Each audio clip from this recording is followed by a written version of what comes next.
All systems go. Clear for liftoff.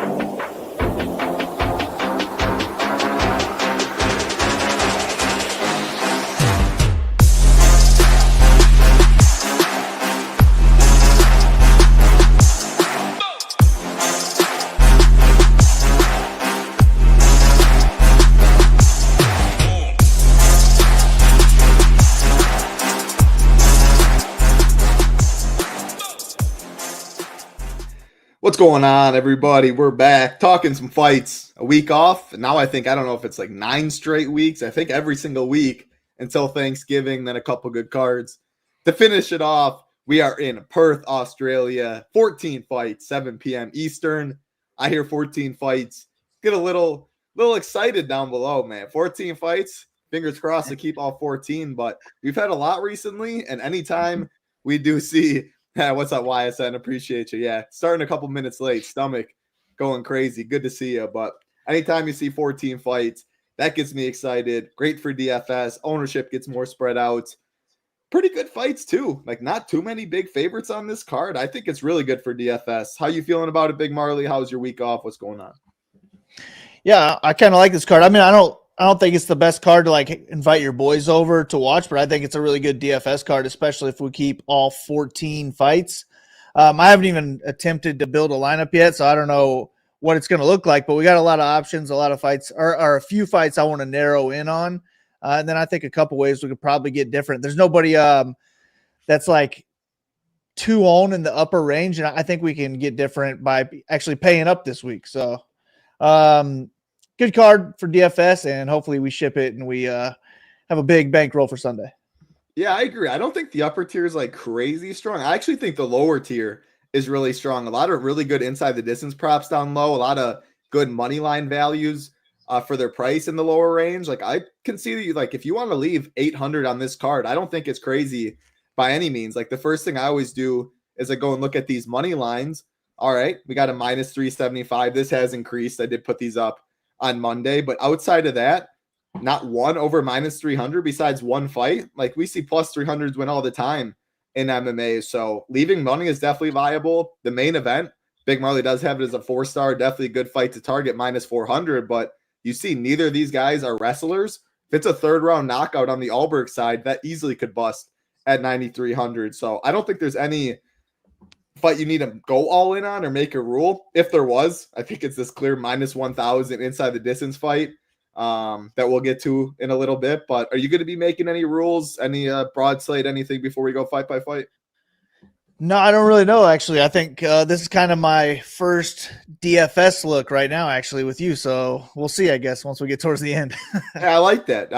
Yeah, everything will be up tomorrow, projections, ownership. I got all my write-ups done, but I always wait to like talk to you. That's why I don't finalize anything Thursday night or anything. I like tracking line movement, the weigh-ins on Friday mornings. But yeah, I always love getting your opinion, your thoughts, and some of my thoughts can change as well. So we'll get right into it. Again, appreciate everyone hanging out, watching live, watching on playback. All we ask, like button, subscribe button, helps us out a ton. And if you do want to join us at the Nation, click on Ship It Nation right here. There's a Join the Nation, and you can get weekly, monthly, annual options. If you just want football only, we do still offer that. But you're watching an MMA show, you probably want some MMA content to go along with it. College football is still going. NASCAR is still going. MLB is still going.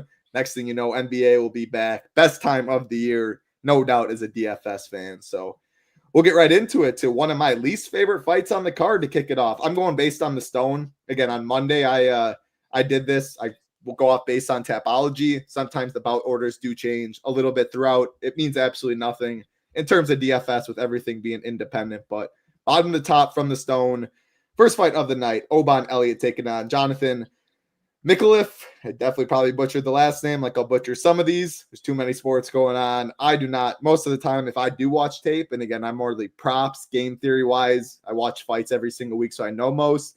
But usually I watch with the volume off. Sometimes the announcers can sway my thoughts or just absolutely be brutal sometimes. So Oban minus 125, Jonathan plus 105, plus 170 for this fight to finish. Jonathan, the slight dog, plus 300 inside the distance. Oban plus 400 inside the distance. So just looking right here, a little money came in on Oban since Monday. The line has hardly changed, though. Inside the distance hasn't changed at all. And when we're looking based on Monday, this is the second most likely fight to go the distance on the card at minus 210. I don't like fights that are supposed to go the distance. This fight in the mid-tier, but we have a couple solid mid-tier fights.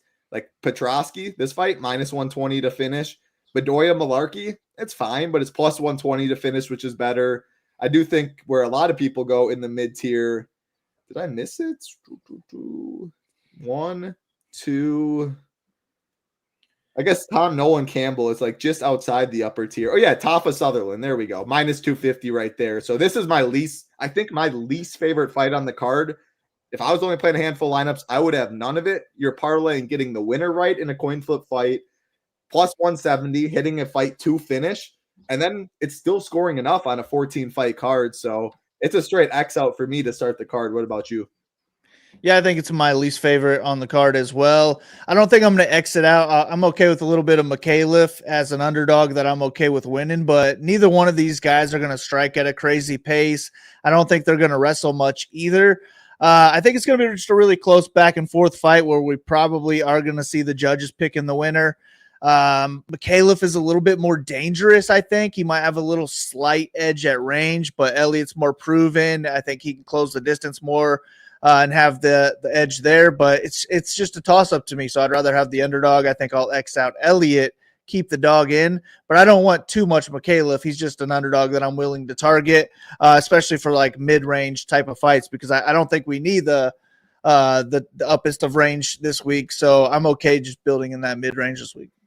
Yeah, I'm with you. Again, I would rather go down from either of these two, honestly, and play an Ellison. 100% would rather do that. Play Kobe Thickness. To be honest, probably play Bolado. Like if you're talking about in wins for all three of these guys, Bolado I think clearly has the most upside of all three of these guys. And it's 14 fights. The more fights, the more upside you need. So yeah, not a fight I want to start it off. My least favorite on the card. And I know you just saw that awful. I saw an underdog tweet, but Marvin Harrison, brother, what are you doing? That's 2 picks on Kyler. Because he can't catch it when he doesn't know how to keep running a route. So they almost threw a long bomb to Horton just now, but he missed it. I thought he had it at first, but he missed it. That's probably good for me in DFS. I don't even want to. Man, I so close last on Monday to 213,000. If they could have tackled Justice Hill at the end. I don't know if you saw it, but it would have been 4th and 12. They get a stop right there. 213 big ones. But hey, no one cares. As Tambo says, work harder. Wow. We're back to talking some MMA. Big prizes this week. You can win 100K up there. And again, I do think it's a card where solo shipper is very, very much in play this week. Let's keep it rolling. Next fight on the card, another mid-tier fight. Andre Petroski and Cameron Roston. We have minus 175 Petroski, plus 150 is Roston, minus 120 for this fight to finish. Both guys plus 235 inside the distance. So we know Petroski, Roston making his UFC debut. Petroski, a primary wrestler, 3.21 takedowns per 15 minutes. What do you think on the Roston side? And do you think this fight mainly plays out on the mat? That's something I would have interest in. If so, we do see a little money has came in on Petroski since Monday. Was minus 151, now minus 175. However, opening line, though, Petroski was minus 220. So minus 220, got all the way down to minus 150 at its lowest. Then a little buyback on the Petroski side. How do you see it? Yeah, I think if Petroski wins, it does play out on the mat. He should be looking to go in there and get takedowns, grind out top control time like he usually does. He has a submission game, but I don't know how dangerous he really is. I think he's more likely to grind out 3 rounds, 2-3 rounds, and score like close to 10x. Maybe he's got 90, 95 upside in that type of case. I think Roston, though, if he can stuff takedowns, he's the better striker in this one. He's going to be more dangerous as well. He has a submission game, too, so I think he could choke out Petroski. I prefer the underdog in this one. He's the one that doesn't have to travel across the world. And if he gets on top of Petroski, I don't think he's a better wrestler at all, but I do think he could get a takedown and get on top of Petroski, and I think he'll do a lot more damage in top control than Petroski would on top control against Roston. So my preferred play on this one's going to be the underdog, and I think he's going to be a fairly low-owned underdog, so I'll be overweight to him. I'm not going to fade Petroski. I'm interested in him, and the line movement's going his way as well, so I like that too, but I'm not going to be overweight on him. It'll be more of a slightly under or around the field, I think. Yeah, I agree with you. I prefer Roston, whatever it is, for the $800 savings. And you mentioned like he could submit Petroski, and the props do back that up. So very similar props on both sides. Like round one prop plus 500 Petroski, plus 575 Roston. Which one is it, Roston or Roston? So I don't just keep butchering. Yeah, I have no idea. I think it's I actually don't even remember. I don't know. I looked them up on Sunday. I'm gonna go with Roston, ROW row. Who knows? But again, both plus 235 inside the distance. By KO, Roston plus 500, Petroski 650. Petroski by sub plus 400, Roston plus 500. So that shows like both guys are very similar to win by any method. Like same inside the distance, very similar submission, very similar KO. And because Petroski is a primary wrestler and seeing these props, like that gives me hope that this fight could play out on the mat a lot. Maybe if this fight plays out on the mat over half the time, we could either get one guy's just a way better wrestler and just lives in top control, multiple takedowns. You get a lot of points that way. Or if it's even pretty close, you can get reversals, both guys getting takedowns. There's so many ways if fights play out on the ground that it can score points and be optimal for DFS. So I definitely like this fight more than the first one we talked about, and 800 savings on the Roston side. I'm definitely in on that. One thing I wanted to note in the beginning about just like how spread out everything is in this 14 fight card, our preliminary ownership projections, and shout out to Big Marley for that. One fighter over 40% this week. No one else above 40%. That's when you know it's a really good card. Again, a lot of live dogs. And that the one person is Ulberg. But again, 9,300, like you can make cases for a lot of other people around there and not play Ulberg. So I wanted to mention that. Like if you really like a certain fighter or two fighters or whatever, very easy to jam them in and make sure you get overweight this week. All right, if I'm getting overweight to any fighter, if I had to lock any fight, it would be this one. Very, very interesting. Two guys making their UFC debut. Brondo Pritchik, minus 225, taking on Alicia Ellison, plus 190. Brondo, or minus 1,000 for this fight to finish. Brondo is minus 185 inside the distance. Ellison is plus 200.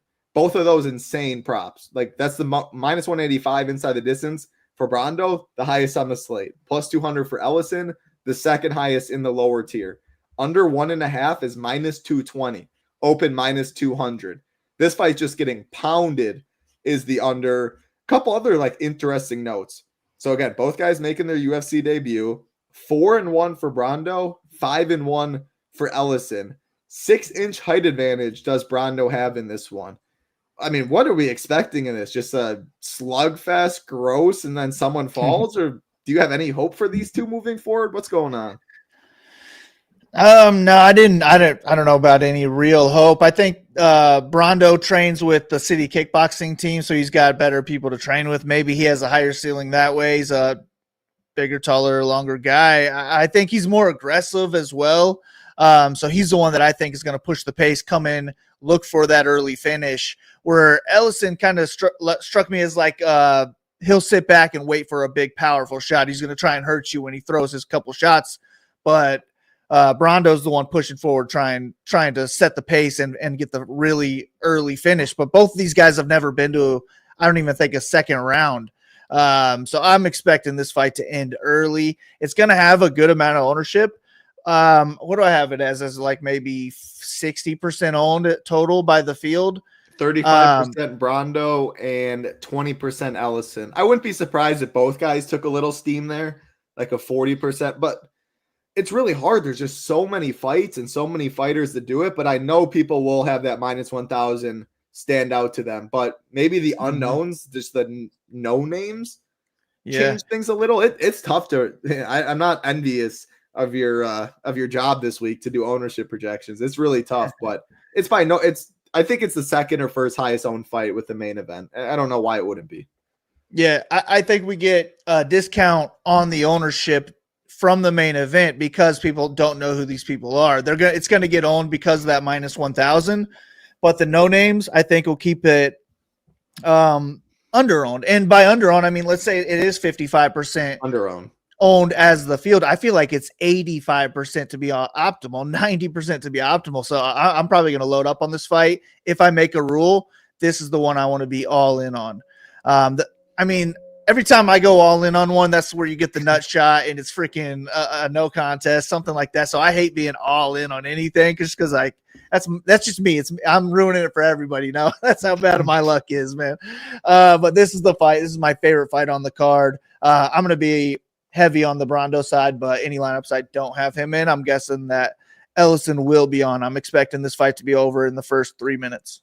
Yeah, no, I'm with you. If I had to load up on or make a rule for any fight, it would be this one. If I end up getting 100% of this fight or 95 or whatever, like I'm not going to change that. Whereas almost every other fight, if I was getting 95 or 100%, even the main event, I would probably manually bump that down unless I'm only playing a handful of teams. Like any Ulberg team, drop down to Brondo.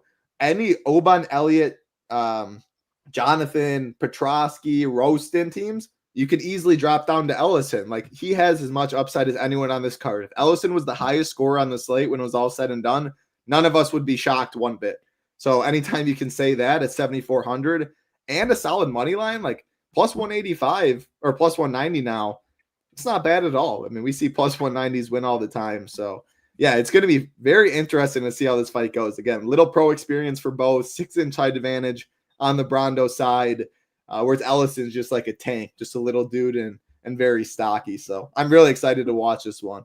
And yeah, you said like it's not one to invite your boys over and all that. No, it's not a pay-per-view or anything, but you know me, Siggy, and the boys will always be watching any fights on Saturday. So hey, then nice and early, set that alarm for a little London football, baby, a little Vikings Pittsburgh. Going to be a great weekend for sure. We'd love to have you at the Nation. All the content, MMA, NASCAR, college football, NFL. We got you covered, of course, and the best Discord around. What's up, Marquis? Good to see you. Hope you're doing well. All right, let's keep it rolling. Next fight on the card. Another mid-tier fight. Rolando Bedoya taking on Jamie Malarkey. Minus 118 Malarkey. Minus 102 Bedoya. Plus 120 for this fight to finish. The slight dog in Bedoya better inside the distance prop at plus 255. Jamie Malarkey plus 305. So looking at it, was a straight pick 'em on Monday. Now we have slight favorite to the Malarkey side, but the underdog and the higher price fighter in Bedoya has the better inside the distance prop. I don't know, man. It's kind of like the first fight where flip a coin. Oh, I got to make sure you can hear me. You still got me? Oh, you still got me. It's kind of like the first fight where you're flipping a coin on getting a coin flip fight right. Then you're getting a fight that's favored to go the distance that you're almost surely needed to finish to be optimal. And even if it does finish, like a third round finish on either side might not be enough. Like I'm wanting 90 plus from every single fighter on my in my team. I want 90 plus for their score. I think that's what we'll see on the optimal. I think we're going to be above 600 and we're going to see a lot of big scores since the lower tier has that as well. So I do not like this fight much. And I honestly prefer the Bedoya side, even as the slight dog and higher priced, because I just think he's more likely to get a finish. Malarkey's been knocked out 6 times in his 8 losses. Bedoya's never been finished. Now, what I'll throw it to you is, does Malarkey have like 5+ takedown upside in this one? Because if you say yeah, that's when I would get a little bit.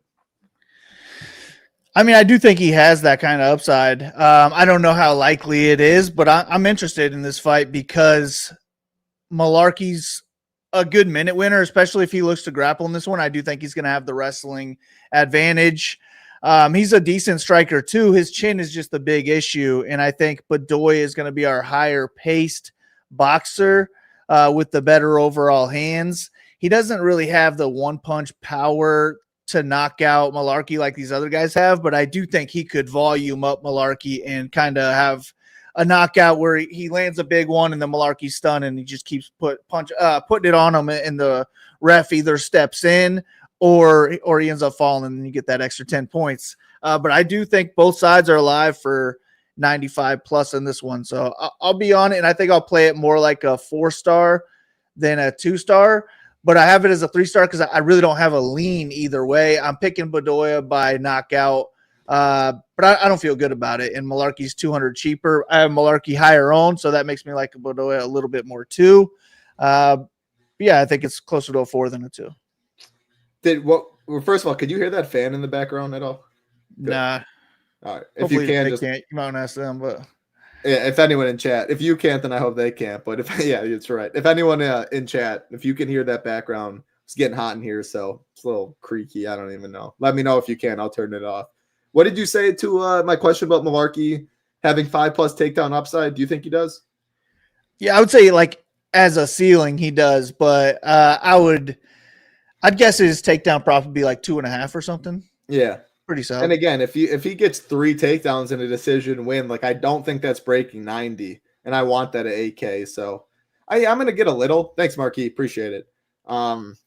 Like I'm not Xing this fight out by any means. I definitely like it more than the first fight, the Elliott fight in the mid tier. But Bedoya is definitely my preferred play. Lower own, $200 more, the underdog, but the better inside the distance prop. And Malarkey's been knocked out so many times. So give me the Bedoya side, and that one is my preferred DFS play. All right, let's keep it rolling. I'm excited to talk about like this fight and the Thionara fight are pretty much the exact same for me. So Michelle Montag taking on Luana Karolina. Michelle minus 235. Luana plus 200. This fight's plus 100 to finish. And we have Michelle plus 140 inside the distance. Karolina plus 600. And we talk about this one. So plus 140 is Montag. I'm going to say Michelle because it's probably not how you pronounce her name. Plus 140 inside the distance. Her by sub is plus 160. Open plus 225. Now plus 160 for her by sub. I mean, she just straight wants to get this fight to the mat. When she is, she's very dangerous there. Luana Karolina on the other side, she's big for the division, but as you can see, she is giving up, where is it right here? Giving up 3 inches in height, which isn't too often. Her takedown defense has been solid, but if she's put on her back, I think she's going to be in a world of trouble. With all of that being said, Luana Karolina, like Michelle's making her UFC debut. Luana Karolina has been in the UFC for a while. She's 7-3 in the UFC. This is a girl that's fought a lot better competition, has been in the organization, has done the walkouts, the week preps, all of that, and finds herself as a plus 200 dog. So very interesting. I know DFS side, I prefer the Michelle side. If someone's going to dominate, the props show it, everything shows it. It's probably her breaking the slate. But money line wise, like betting, I think that's a different ball game for me. Do you think this line's a little too wide, not even talking DFS? Your thoughts on that first, and then take it into the DFS talk. Yeah, I think I might end up betting Karolina here. I actually really agree with everything you said. If Montague gets it to the ground, she's live to win it there. Probably more so by submission. I mean, I don't know. Is she a good enough wrestler to grind out 3 minutes? I didn't see that much of her. I thought she was more of a submission grappler. But I think if Karolina's stuff in takedowns, she's going to look like a minus 500 favorite here. So I definitely prefer the underdog who's been there, done it, fought tougher competition. That line when I saw it shocked me. So I just got to look at this girl a little bit more. I don't know a ton about her. Maybe it is justified. And if she is going to win, it's going to be to the ground, which should be a pretty decent score. But yeah, Karolina is one of my top bets that I'm eyeing right now. Yeah, I mean, all 6 of her wins have come by submission. Like, it's clearly she wants to get the fight to the mat. You see it's 6-0. When she gets to the mat, she absolutely dominates. But how many times have we seen, like, Amarim, granted, like, coming in the UFC, she fought Sam Hughes. Granted, Sam Hughes got away with a little grab in the glove. But once it got outside of round 1 and Amarim didn't get that submission, like, it was all Sam Hughes. Once these girls deal with adversity or, like, their first or second or third submission doesn't work and they're in a dogfight, and they can't get it to the mat, how does it look? And if that's the case, like give me the plus 200 dog, the better striker, in my opinion, the person that's been there, done that, fought the better competition. Now, you're betting, or you said you might bet Karolina, that's your pick. What does that mean for DFS, though? Because I could see her soaring 70 in a win. Granted, I will never say no to 70 at 7,200, but gun to my head, I'm probably saying 70 is not enough on this card in the lower range. Again, I'm telling myself, we have so many live dogs and big upside dogs. Like, I like her as a bet a lot more than DFS, but you're picking her. So what do you think there? I'm going to play her. I think she's somewhat live for a late TKO as well. If the takedowns aren't going Montague's way, I think if it's a striking match, she might get finished here. So Karolina has like a 60 to 90 range, in my opinion, anywhere from there. So I'm not going to be like heavy on her. I like, who do I like? Roston. I like him a little bit more. I like his upside more anyways. But 7,200, if I need that 500 to get somewhere else, I'm definitely fine going down to Karolina, and she's not going to get much ownership either. So another probably overweight play, I would guess. If she's going to be sub 20%. I could see She me will. right around 20, 25 possibly. Maybe Yeah, not she for- 25. I'd rather 20. She for sure will. Again, I'm still, even though like I think Karolina is the better bet, I prefer Michelle in DFS because again, plus 140 inside the distance, her round one prop, plus 350, which isn't great, but it opened plus 400. She has wrestling upside. I just think when she wins, she's on the optimum more than when Karolina wins, which I don't say very often when you look at these prices. But yeah, I'm really high on the lower tier this week, and the lower tier is upside for the most part, assuming we keep all 14 fights. If not, if things change, we'll always update that in the slate plan, in the fight rankings, etc. Next mid-tier fights, actually not mid-tier, excuse me. It should be a mid-tier fight with how it's priced. We have, let me find it on the, there we go. Mousasa minus 150, taking on Kobe Thickness, plus 130, minus 145 for this fight to finish. Mousasa plus 140 inside the distance, Thickness plus 315. So line movement in this one, Mousasa opened minus 300, immediately went down to like the minus 150, minus 140 range, and the line really hasn't moved much from there. However, even more important line movement that I'm seeing, this fight opened minus 120 to finish, now minus 145. I love to see that steam on the under, 8,700, 7,500. This is a fight I have some interest in. I see you have it a 3-star though. So what's your breakdown?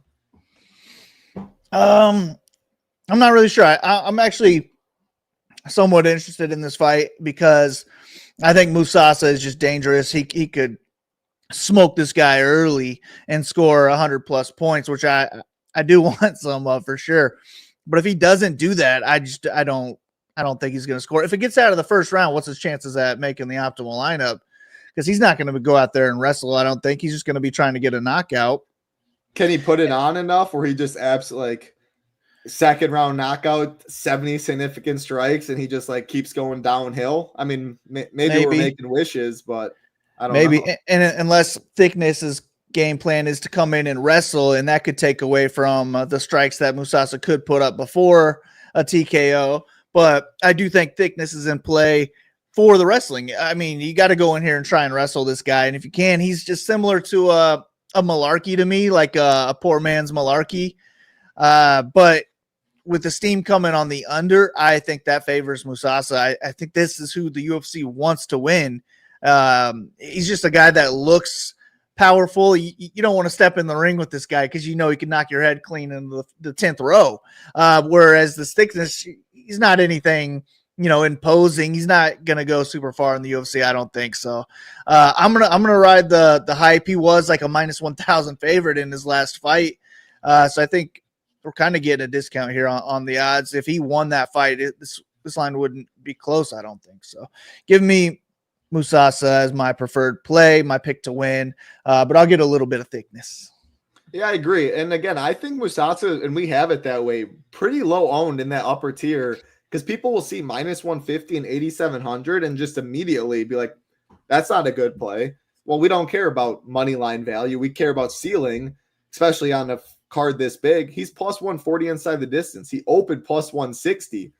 Thickness, he went from plus 375 to plus 315.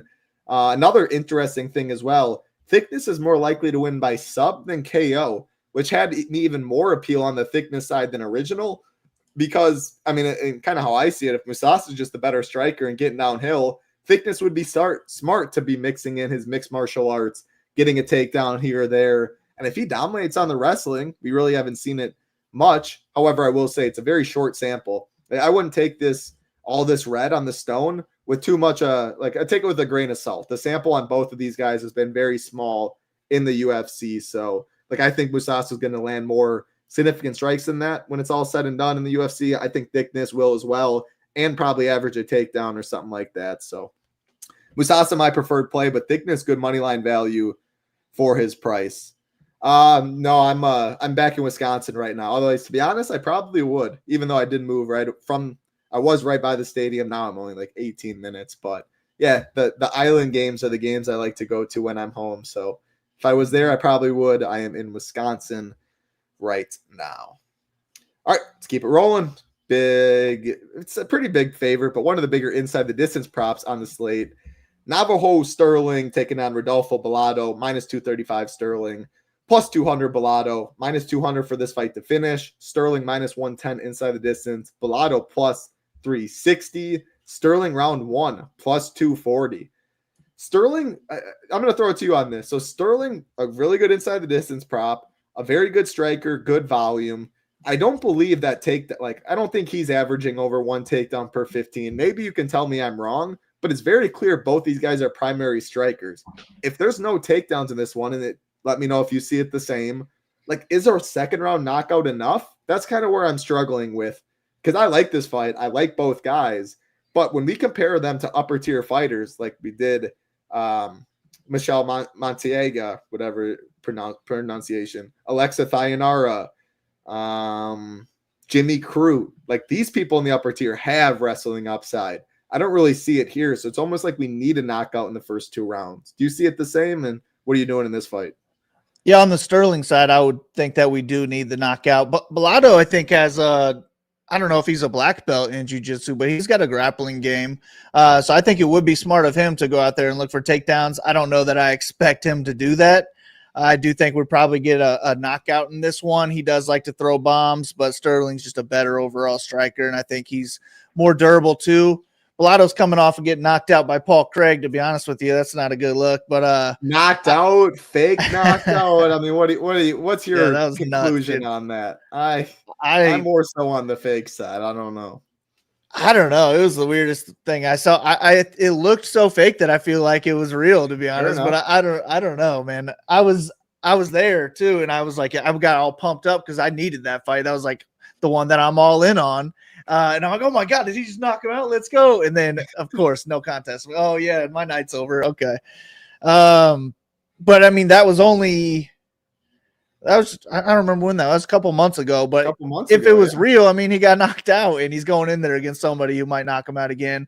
You got to get some of it because it could be a first rounder, but it's not one that, I mean, it's not a 5-star for me for a reason. I do think that there's a lot of paths where this doesn't make the optimal lineup. So it's not one I'm forcing into lineups at all. If I end up with 20% on each side, I'd be okay with that. But I'd say give me like 15 to 45% really on either side of this fight. And I don't know that I have a preferred play, actually. I gotta figure out who my preferred DFS play is. And I guess that'll depend on if I need money or if I don't, based on what I like on the rest of the card. But I haven't really built lineups yet. I'm with you. I don't have a strong lean. I still think it's Sterling.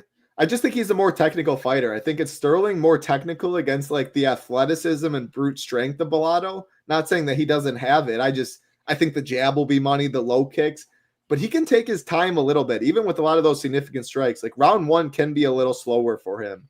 I also, like, if we're talking about someone getting steam, someone moonwalking back, I've been liking to say that a lot, thinking of our man, D-Gen up in the sky, but like I could see Sterling just being forgotten in the upper tier with Ulberg 200 more, with Jimmy Crute 200 less. And then like, I don't think the Thionaras, the Michelles of the world, I don't think they're going to be sneaky. I think people are going to realize like they can wrestle, they have good inside the distance props, etc. And maybe it's just the striker Navajo that kind of gets forgotten in that range. And then I hope he gets a first round knockout or something like that. So it's a fight I want both of. There's no doubt about that. But if I had 80% of them this fight, I'm lowering that. I'm manually going into SaberSim and I am lowering my exposure because there's too many concerns. Second round knockout from Navajo, 88, not enough. Third round knockout from him, definitely probably not enough. Decision, I wouldn't love it. So I can see too many paths where this fight doesn't get there. I don't want 80% exposure, but I think this fight is pretty low owned for a fight minus 200 to finish. And when you put it like that, yeah, I have interest in both sides. Sterling probably my preferred.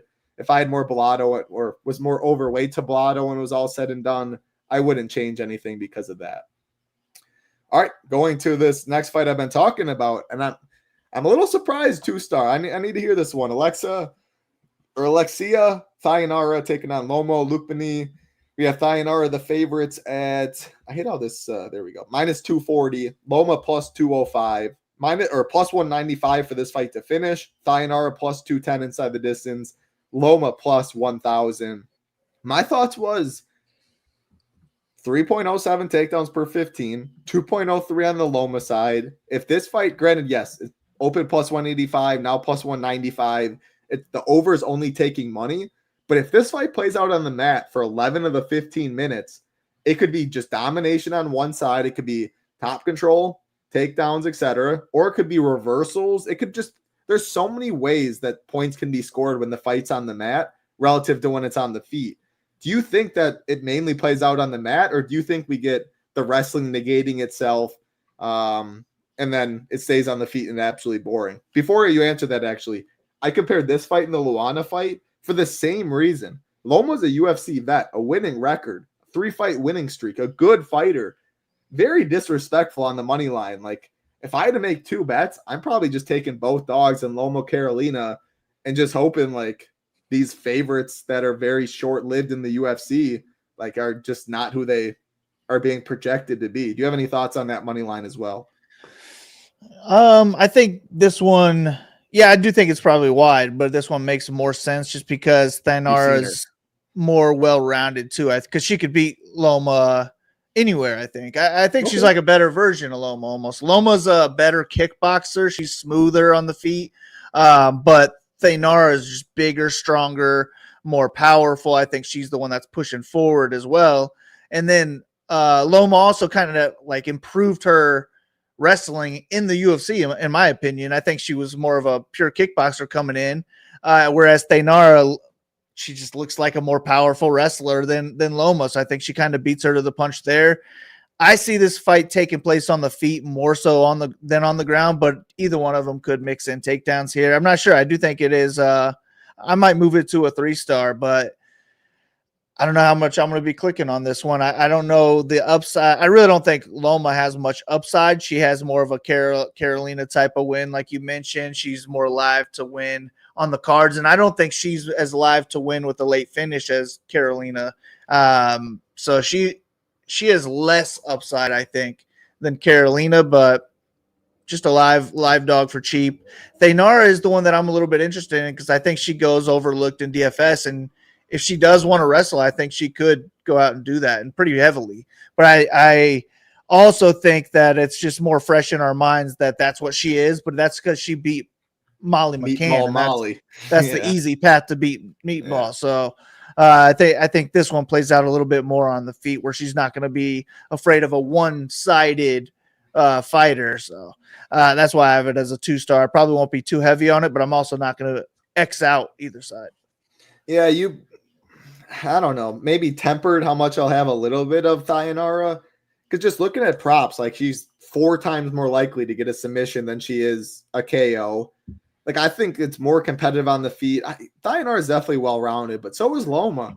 Like, I just think, like, if she can get takedowns and stay on top, like, why would she not do that? And if she gets one early, why not just keep repeating?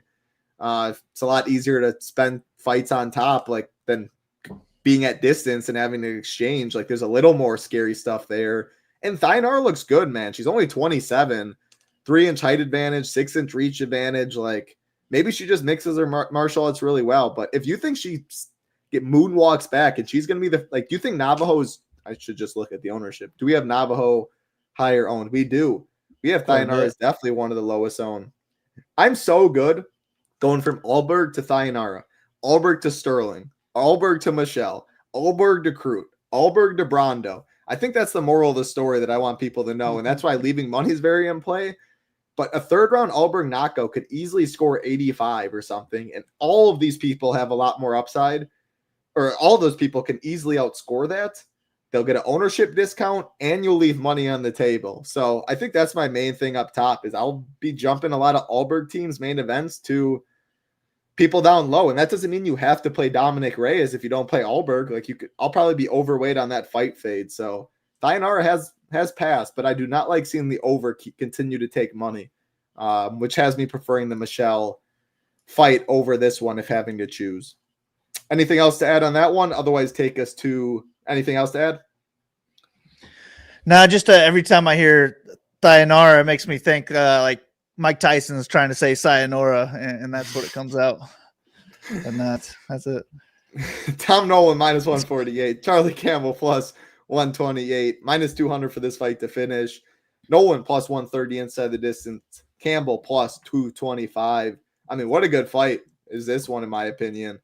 Coin flip, kind of. I mean, when you look at the pricing, like Campbell has way better money line value for his price than Nolan. But if you go to Nolan and look at his inside the distance prop, plus 130, we just talked about someone 600 more expensive than Thionara with a plus 210 inside the distance prop. So another easy example how to leave money. Build a team with Thionara, take Thionara out, go to Tom Nolan. You're not giving up any ceiling. You could be argued that you're gaining ceiling, but I love seeing this on the stone. Two guys that average over 5 significant strikes per minute. Nolan only 25. Definitely has been disappointing for Nolan in the UFC. Like his Alex Reyes win, he was such a big favorite. Like it was a negative win more than a positive win for most. Yeah, he got knocked out in the second round, and I believe that was his debut as a big favorite. So the chin, a little concern. That was against Nicholas Mota, right? Yeah, I think so. Yeah. Yeah. He was beating him in the first round. Mata's got power, so it's not too concerning. Like I'm not worried about the chin just because Mata cracked him, but I mean, he's a big favorite. He came in with a lot of hype. Very long, very big, a talented striker. Campbell just kind of looks like a junkyard dog. Someone pretty interesting. I'm pretty interested in his fights. I think he'll have a lot of good ones in the UFC moving forward. You can easily build a Tom Nolan team and go to Campbell and leave 1,000. Just more points on why you can leave salary on this card. But I have interest in this one. Is it more of a 4-star or a 2-star if you had to change it? 4-star, definitely. I'm interested in both sides. No, fight cancel. Oban. The fight I was fading. All right, take it away. Yeah, I mean, I'm interested in this fight. A lot of Nolan's regional scene fights end really early. He's just way more athletic, way more dangerous, way better than everyone that he was fighting. So he was ending fights fast. And I think that's why his inside the distance line is so good. But he doesn't have that same aggressiveness inside the UFC against better opponents. So I'm more worried about the ceiling on the Nolan side because he could just go out there and look to point fight for 15 minutes. Whereas Charlie Campbell has shown that aggressiveness in the octagon. So I do think a Charlie Campbell win does put up a good score, really, no matter what. And this is a good fight anywhere it takes place. I could see either guy mixing in takedowns. I think we do see a takedown from both guys. I think we could see a knockdown from both guys in this one. This is a sneaky fight of the night contender right here. I think it's going to be a fun one. We probably do get a pretty decent score.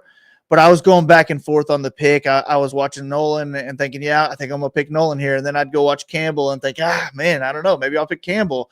And anytime I go back and forth, I just think I got to take the underdog. So Campbell's my pick. I'd rather save the $1,000. He will be my preferred DFS play as well. But, yeah, definitely closer to a 4-star than a 2-star. And I might move it to a 4-star, actually. Yeah, I think it like minus 200 to finish. Very solid pricing on both sides, volume on both sides. I like this fight quite a bit. It can leave money pretty easily.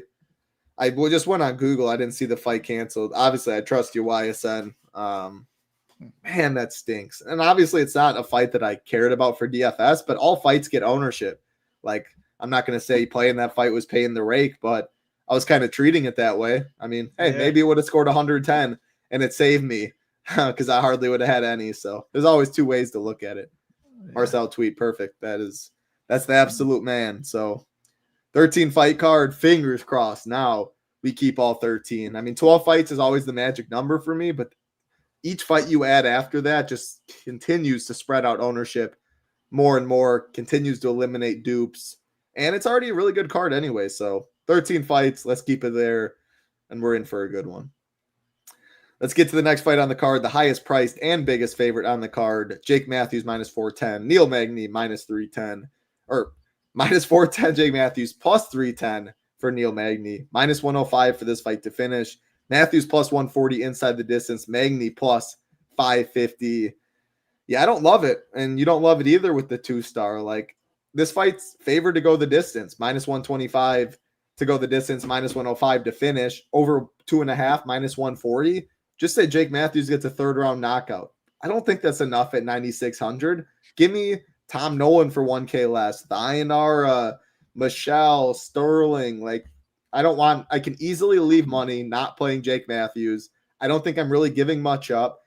I don't think he wrestles that much. And Neil Magny can make it boring. He wants it in the clinch against the fence. I think Matthews wins. I think the leg kicks will be money. He's looked career best as of late, but it's tough to put Magny away, and he's 9,600. So, yeah, I don't love it. What about you? Yeah, don't love it at all. I think the reason you play Matthews is just to get different on this card. You pay up to get different because I put him in there. I think he's over on the way I have him. I'm probably going to have to lower that down a little bit, and it's not too owned as is. And it's this line to me is just recency bias coming off his most recent fight, looking really good.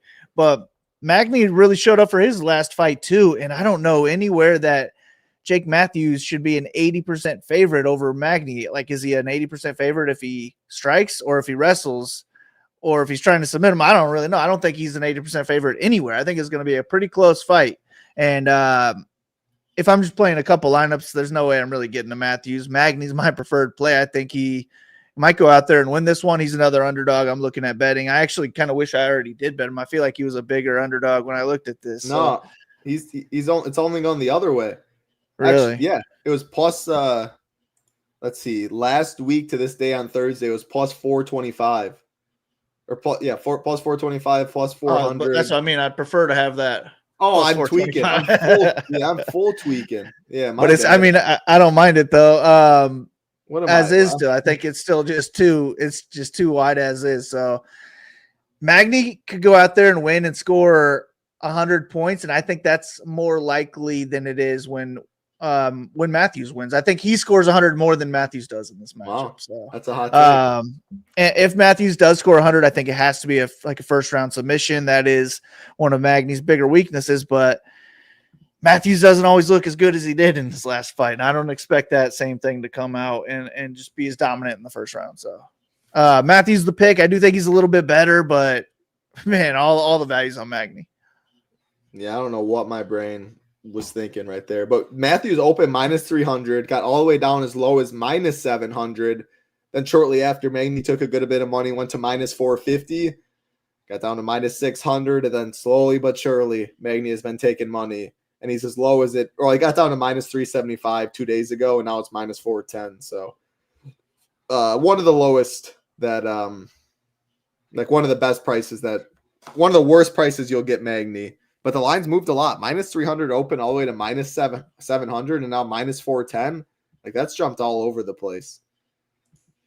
I don't love this fight. I won't even be playing much Magny. Like, if I had to fade two fight, well, shoot. Now, actually, I probably will even have less of this fight because I had that first fight. Oban Elliott is a complete fade. And now I always try and have 4 fades at least. I'll be changing probably Jake Matthews to a fade. I already had Magny, and I'll just fade this fight, period. This next fight, I think, might have to be one side as a fade too. And I say you only have it as a 2-star. Jack Jenkins, minus 280. Ramon Tavares, plus 240.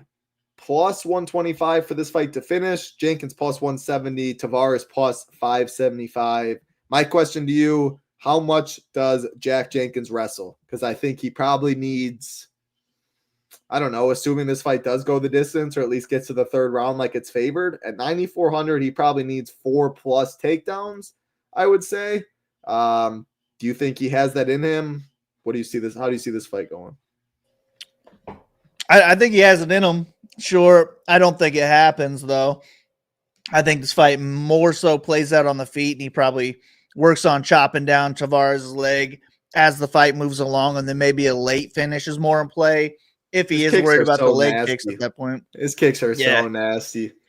Yeah, I think he's just a better all-around striker, really, but the leg kicks, I think, are going to kind of take over here, whereas Tavares just he's just trying to hurt Jenkins, where Jenkins is fine being a 15-minute fight here and just being the more skilled striker, and he is the better wrestler. And if he wants this to be more of an easy, not easy, but less risky fight, then he should go out there and wrestle. He could go 30-27, this guy.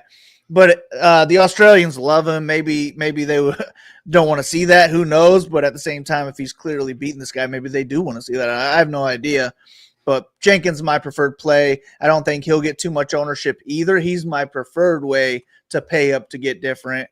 But again, I don't think we really need him or Matthews. We don't have to pay up for either one of them. We could leave money on the table if we can afford it this week. So my preferred play is actually Jenkins here. Tavares in play for the knockout, but I'd rather take my chances on other dogs on this card personally. With 150, definitely get some Tavares, but I'm not making 150.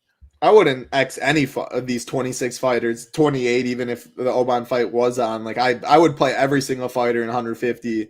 And again, I have been preaching that more and more as of late.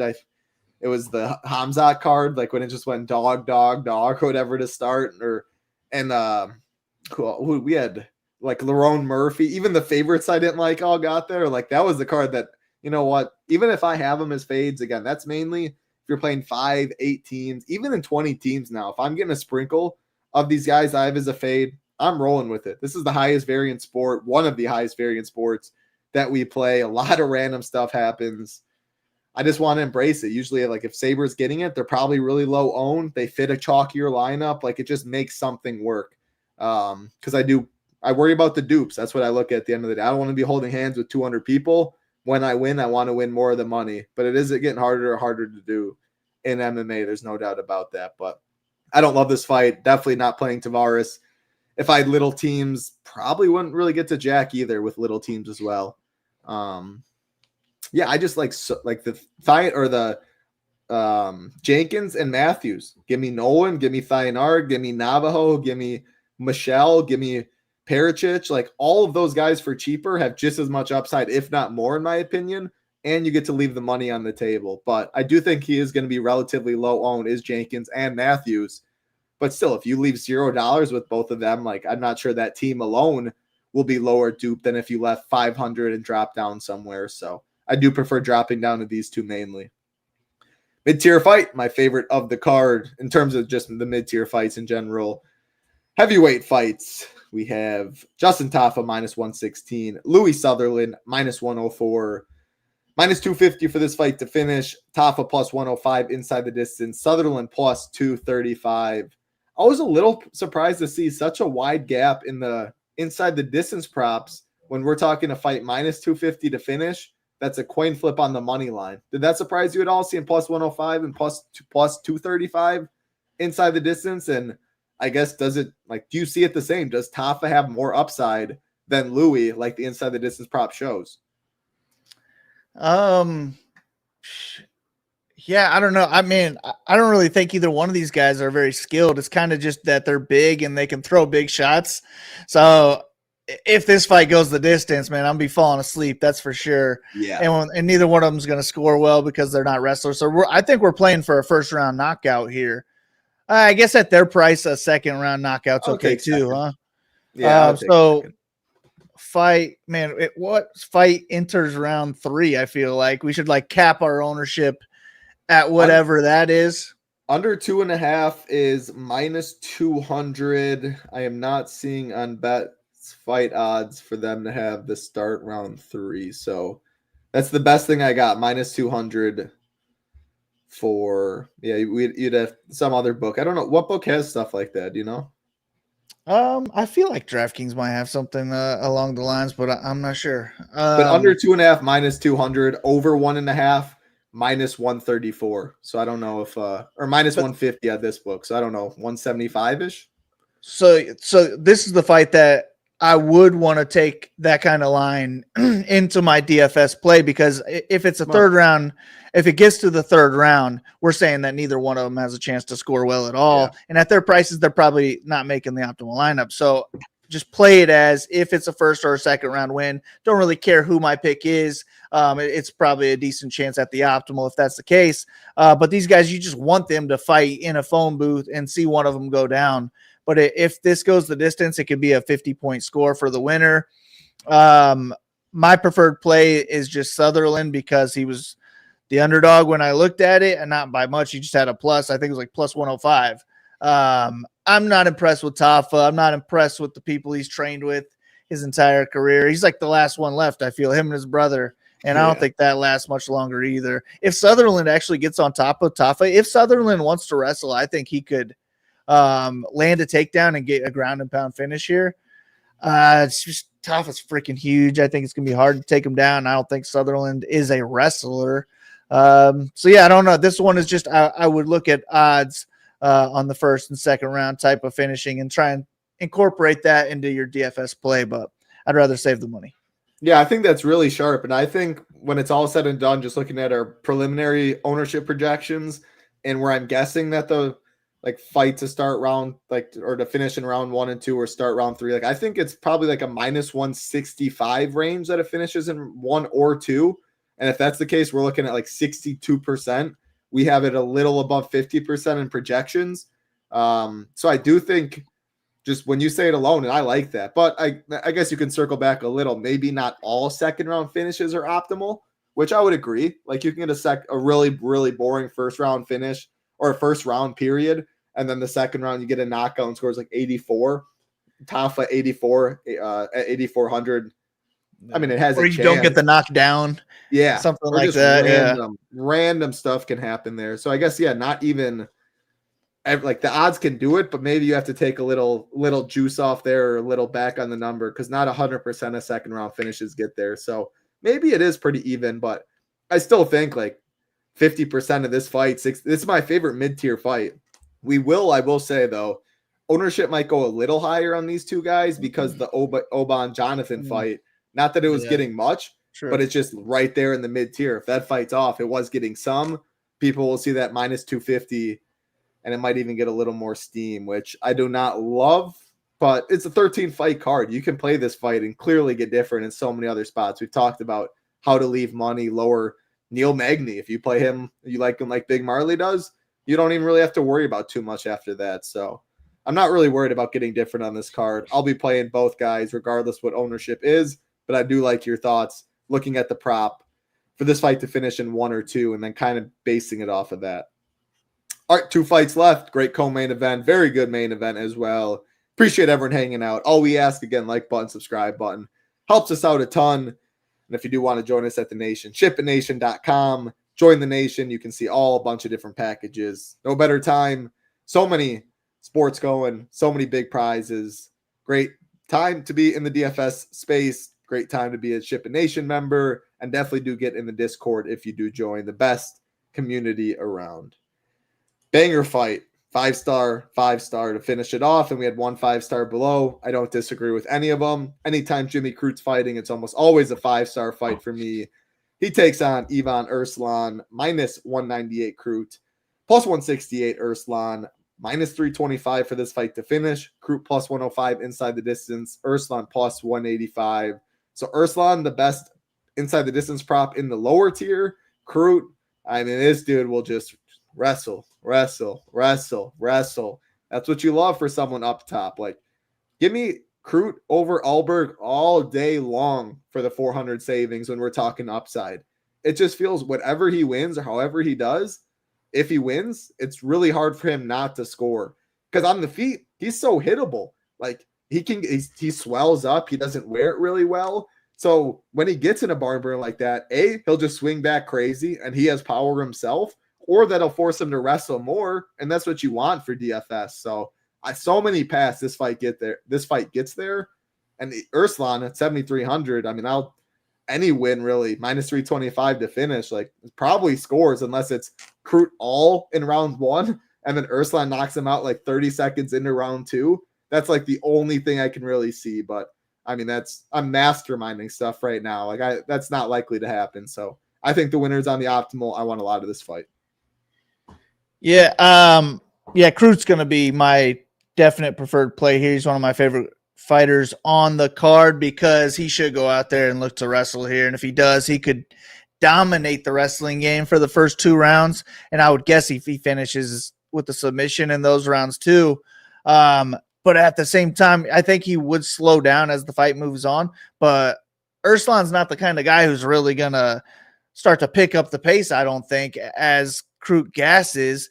Urslan is more of a big power puncher. He's going to knock out Crute if he wins. I don't think if you turn knockouts off, I don't even know that Urslan wins a striking match here. If it's a 15-minute striking match, I think it would be pretty close actually. But Crute more hittable, does wear it, and he could get knocked out. Urslan has power, Crute not the greatest durability. So I think we're playing for 100 plus for a knockout on the Urslan side, or Crute probably dominates him on the ground and scores 100 plus himself. So this is my second or third favorite fight on the card, probably second favorite fight on the card. And I'll just be heavy on the Crute side, way overweight there, and then maybe match the field on Urslan so I don't get burned too much. But I'm not really trying to force an overweight play on the Urslan side because I don't think he does any actual scoring along in the fight other than a knockout, like a 90-point first round win bonus plus your 10-point knockdown. Yeah, that's fair. I mean, Urslan in round 1 plus 500, that's 16%. His ownership probably a little higher, but maybe not much higher. Again, the best inside the distance prop in his range at plus 185. Plus 185, they're giving him a 35% chance, to win this fight inside the distance. When you just look at that number alone and his price and you compare it to his ownership, it'll be hard for me not to get overweight Urslan. I will force myself to be really overweight or at least with the field on Crute. So just naturally, I'm going to have a bunch of this fight. It is my second favorite fight behind the Perchik and Ellison fight. So let's take us into the main event, which would be my third favorite fight on the card. Minus 250 Ulberg, plus 210 Reyes, minus 325 for this fight to finish.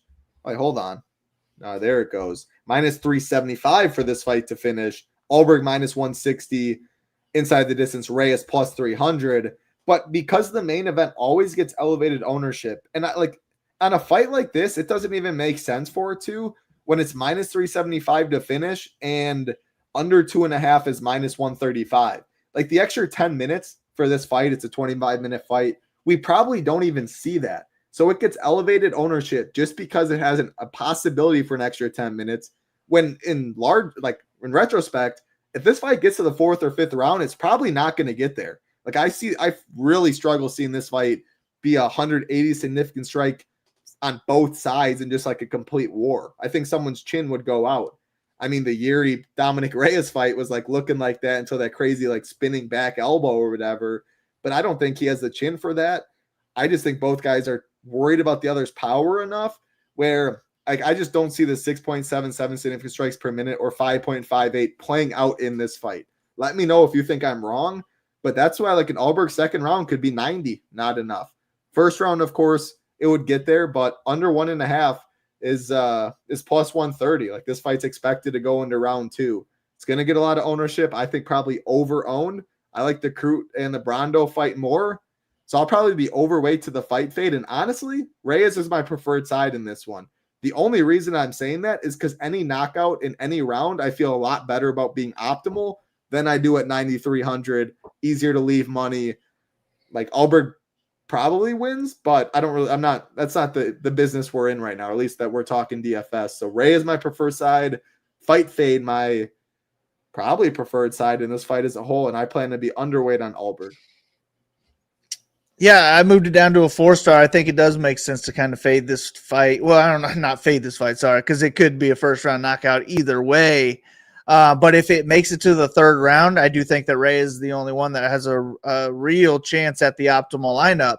And this is going to be the opposite of that Brondo Ellison fight where it's going to be elevated ownership, not only because of the extra 2 rounds and the main event, but on a card where a casual is not going to know any of these names. They're going to know these names, and that's really it. So that's going to draw a little bit of ownership too.